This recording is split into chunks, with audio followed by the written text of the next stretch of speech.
Hey guys, so today I am talking about this plant right here, which is rosemary, and I absolutely love the smell of it. I just always reminds me of Christmas, that smell.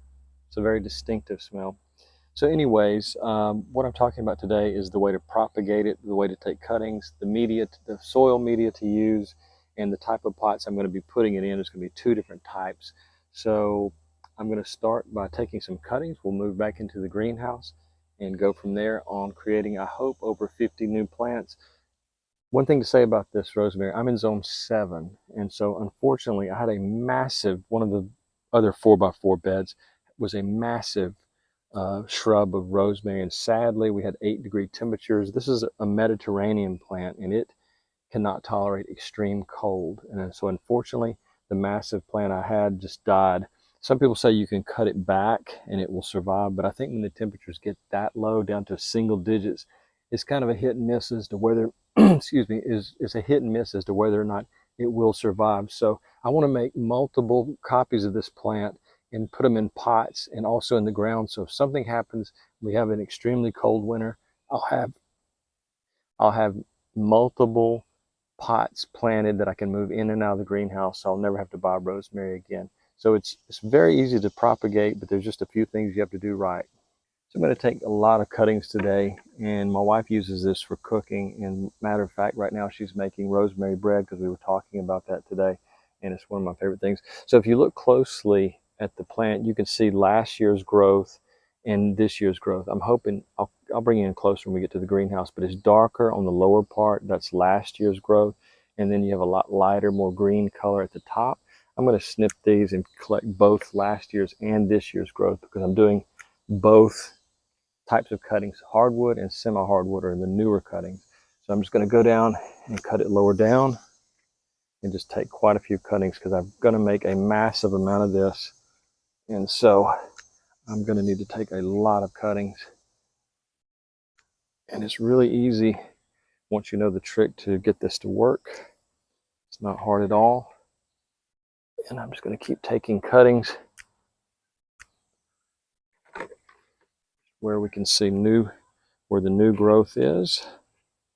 And so I've got a lot of cuttings here that I think I can turn into new plants.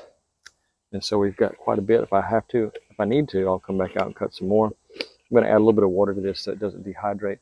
This is a Mediterranean plant, so it's in an arid environment, and so it really prefers well-draining soil, and it does not like to have its feet wet. It does not like to sit in standing water.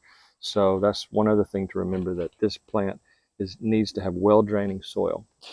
So here you can see one of the cuttings, and I'm trying to demonstrate the last year's growth as opposed to this year's growth. If you look closely, you'll see these very light green shoots coming off this main stem. This older stem is more of a brownish gray, and so that's last year's growth. And so that's more of a hardwood cutting that we're going to do something a little different with. On these softer, this year's growth on these softer tops, we're going to do that in a large multi-tray. And then in the hardwood, we're going to take these, scarify them, and treat them more like a traditional cutting and put them in a different container, an individualized container. So that's what you're looking at when you look at hardwood versus the softwood. So I always try to point this out in videos that I do sterilize my razor blade and my cutting shears every time with this just a standard mouthwash, Listerine, or its generic component. So I always want to make sure these are clean so I'm not cross-contaminating from a previous day's cuttings or something I might have just been doing in the yard. So make sure you do that. That will save you a lot of heartache in the future if you just have a lot of cuttings die off and you don't know why. It could be disease. So this Listerine, or its equal, whatever you want to call it, in the store, this is a generic mouthwash. This will kill any diseases on your tools. So that's very important to remember. Okay guys, so the first set of cuttings I'm doing, I'm not even going to use rooting hormone because these are going to be a little bit easier to root. I'm putting them in just a generic, I say generic, but it's Miracle-Gro potting soil, well draining, already has vermiculite in it, it already has fertilizer in it, so it's just ready to go out of the bag. So I'm going to do 50 of the softwood cuttings, just really small, and so maybe just a couple inches long. Now, the hardwood cuttings, or the older parts of the plant, I'm going to do in individual containers such as this. And I'm going to put 50% vermiculite and 50% perlite. Seal the top. They'll be sitting in a water tray, so it'll be well draining, but the vermiculite holds water, the perlite allows water to pass through, so these larger cuttings will not be standing in water. There's a few small openings at the top. I'm not going to tape over that because I want there to be humidity, but not too much humidity. Like I said, this rosemary comes from the Mediterranean. It's an arid loving plant. It loves dry soil, so it should have no problem propagating it by these two methods. Okay, so we're just going to put our standard potting soil, Miracle-Gro, into the small potting tray, the 50 count cells, and these are disposable, so I can cut them and set them in the ground. They could kind of dissolve in the ground once I plant them, but I usually don't like to do that. I don't think they dissolved as fast as I wanted to in the past, so I'm going to probably just take them out of their pot and put them into the new pot. But that's only going to take a short amount of time, so I'm just going to spread that out and make sure each cell has the right amount of soil. So make sure everything's full there. And we're getting close. And I think we're about ready to start taking cuttings from our softwood rosemary cuttings. And so I removed any clumps, or I broke the clumps up, removed any large sticks out of it that might have been in there. And so that is ready to go, and we'll move on to the next step. All right, so I'm going to start cutting just 2 inches off, and I'm just going to remove a few leaves at the bottom, just enough to be able to stick it in the soil. And I'm just going to go through and gently, and I'm taking, of these 5 or 6 inch cuttings, I'm going to take more than one cutting. I'm going to take 2 to 3 cuttings, and each cutting is going to be about 1.5 inches, and I'm just going to remove a few leaves and just put it in there up to where the leaves are coming out of the plant. So I'll just keep doing that over and over. No rooting hormone. These are just softwood cuttings, so they should be able to root very easily. I'm just going to keep doing that. I've removed the lower leaves so I can stick that much in the soil, and I'll just keep going through and doing that same process over and over. I'll show you a few more, and then I'll do the majority of this off camera. But I'm just taking one cutting at a time there. One more thing I want to mention is you want to make sure that you don't cut flowering rosemary. You want to make sure that it's non-flowering, because if it's flowering, it's putting its energy into that, and it may not go into producing roots because it was producing so much energy for the flowers. So make sure you do that. I think there was something else I wanted to mention about mosquitoes. I was reading where it might help repel mosquitoes if you have enough of these. So I was thinking about doing an actual border all the way around. Suppose this is the garden, making a border all the way around the garden with rosemary. But since we do get cold winters, I'm not sure if it'd be worth it. But I might try it to see if it works, and see if it cuts down on mosquito population attacking me when I'm in the garden. I'm not sure if anything will, other than using personal insecticides. So I'm just going to keep putting these in there. And I think I mentioned it before earlier, but you can root these in water, but it takes more effort. You have to be more diligent with the water. You have to make sure that you add a little bit of hydrogen peroxide, probably a teaspoon, maybe a tablespoon to the water, to make sure they get plenty of oxygen. And you have to change the water regularly. And as soon as you see roots forming, you're going to need to start planning to move it into a container, because, like I said before, these are arid. These come from the arid area of the Mediterranean, the plant does. And so you want to make sure that you're not going to drown the plant once the roots take off, because they just, at some point, your roots will turn from white to black, and you'll have a dead rosemary plant. All right, so we have our 50 cuttings here, and they're all mainly softwood cuttings. A couple of hardwoods may have slipped through, but it's mainly the softwood this year's growth. So I'm going to do a couple of things to this potting tray. I want to make sure it's not too much humidity, so I'm going to allow my soldering pin to heat up. I'm going to put some holes in the top of this to allow some humidity to escape. I'm going to use my tape while that's heating up to mark the date and what this is on the side. And it's pretty obvious. It's not hard to figure out what this is, but I just want to make sure I remember the date, and it's rosemary. So today's date is 829. And I'm just going to put REM because I pretty much absolutely recognize rosemary, so easy to tell. So now I'm going to put about 6 holes in the top of this with our soldering pin, just to allow some humidity to escape. I mentioned these before. I use this all the time in propagation. I think I have a link in the description of most videos. So if you decide you want to try this, it's a heck of a lot easier than using a knife or a drill. This to me is just so much easier. So I'm just putting holes. Like I said, this is an arid plant, a plant from an arid area, and so we don't want too much humidity. We want humidity to allow the propagation to take place, but we just don't want it to be too soggy in there. So one more thing I'm going to mention is the Bloom Plus with the extra high phosphorus in it. I'm going to water that from the side and allow some of that to be underneath. I'm going to mist spray on top, and then we'll move this to the north side of the greenhouse, and it will stay there. I believe it's 4 to 6 weeks before we see roots, and then they'll eventually be planted into gallon-sized containers and ultimately into much larger containers or out in the garden itself. I mixed up the Schultz, and I've talked about this before. This is 105410, and so it's a very high phosphorus number in the middle, and that's for root formation or on existing plants for like flowering. It'll help produce blooms. That's why it's called Bloom Booster. But in this case, I'm going to just let it go directly to the roots from below. I'm not going to water from above. I'm going to mist spray from above. Just going to put in, and I've already mixed it in there. I think it's like half a teaspoon to a gallon. I mixed this earlier, so you'll need to read the directions just to double check. So that's going to, these paper made cells are going to absorb the water from beneath. I'm going to mist spray from above. I'll take that out into the garden and take it out to the hose area, spray this carefully, and then tape the lid on. These lids are very lightweight, so I do use the painter's tape to secure it on in case there's a storm blows through or we have a gust of wind that just takes the top off. So we don't want to lose our top. We want to keep our humidity in there. So I'm going to do that, and I'll be moving on to the hardwood cuttings in their individual containers. So it feels like we have a rain cloud moving in because we're getting an unusual breeze. We haven't had that in a couple of days. It's been so hot. So as we always do, I like to mist spray. This is my favorite sprayer I think I've ever owned, made by Orbit. If Orbit's listening, I would love to have about 10 more of these in the mail because they're great. So anyways, I'm going to mist spray the tops and just make sure it's heavily moisturized so it doesn't totally dehydrate, because these are new cuttings, so we don't want them to die before they have a chance to start putting out roots.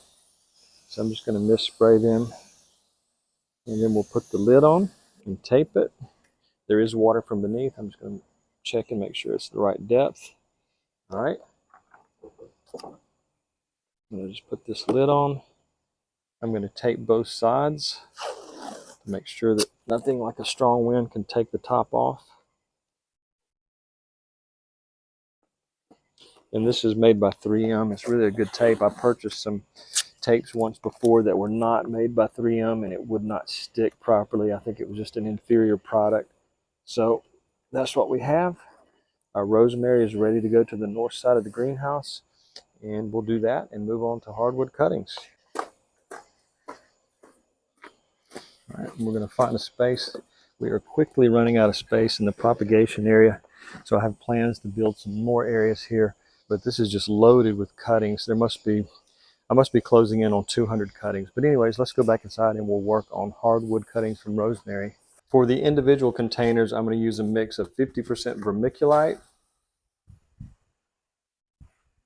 and 50% perlite. The vermiculite is going to hold water, and the vermiculite is going to allow water to pass through. And so we're going to just do a 50-50 mix there. This is a little bit different, and this is a very dry soil mix, so it should drain. But these are going to be sitting in about 1/4 inch of water, and they shouldn't dry out. That should give them plenty of time to produce their roots, which is going to be about 4 to 6 weeks. And then we can consider moving them into a larger container. We'll be getting closer to wintertime, so we'll be considering also moving them to the greenhouse. So that's our mix there, 50% vermiculite, 50% vermiculite and perlite. I'm sorry, my mind was somewhere else. Okay, and we're going to start by doing 3. I'm just going to demonstrate 3 here, and then I'll move on because I know that I'm probably going to do about 10, so I'm not going to stop at 3. But I just want to demonstrate the method of taking these hardwood cuttings from the rosemary. So we're going to take one rosemary, and we're going to leave the top maybe ½ inch of leaves on. We're going to strip all the lower leaves away, and we're going to put this in the soil as close to these leaves as possible, all the way up to the base of the leaves. So we know this is too tall, so we're going to cut a little bit off. We're going to cut right below a leaf node. Let's make sure we're going to be able to get it in there deep enough.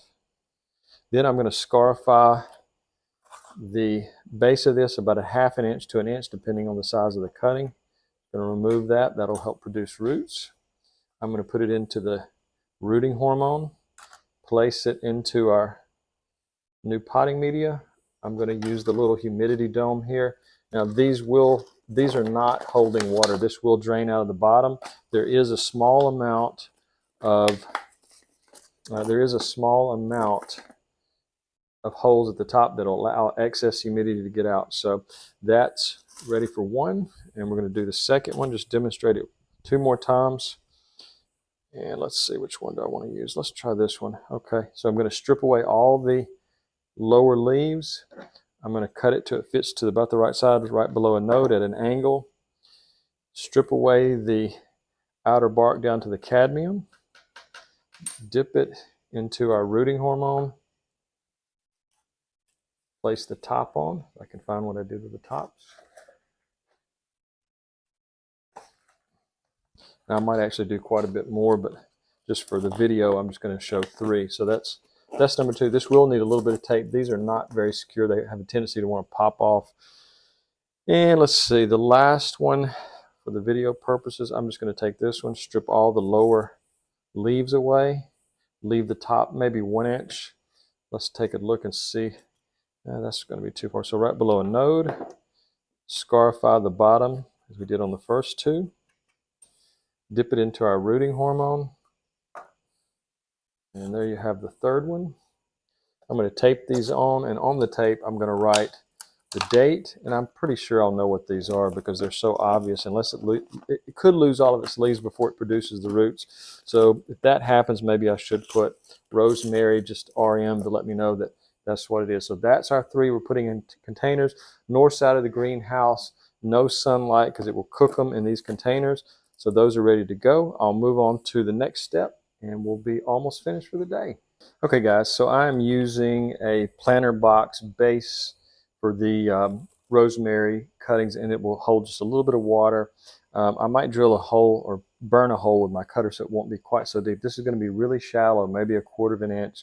So it will have a little bit of moisture in it, cause a little bit more extra humidity. I'm going to take these out and water them, and they'll be ready to sit in the greenhouse, outside the greenhouse north side for about, in the complete shade, 4 to 6 weeks before it's ready to go into its next spot.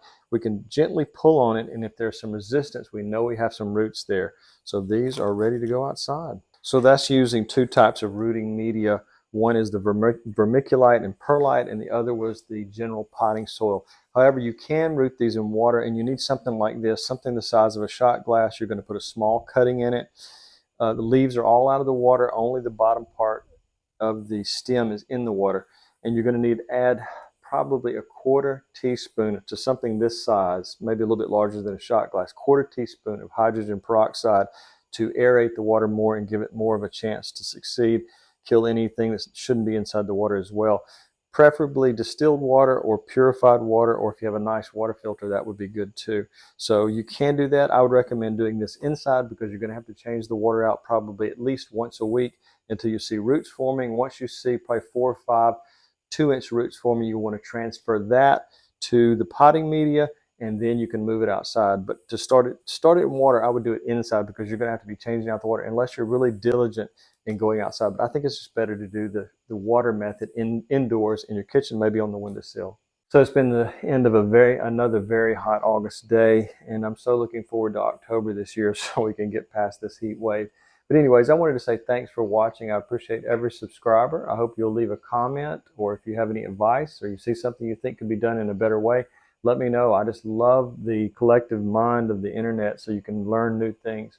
So anyways, again, I'll see you next time and have a great day.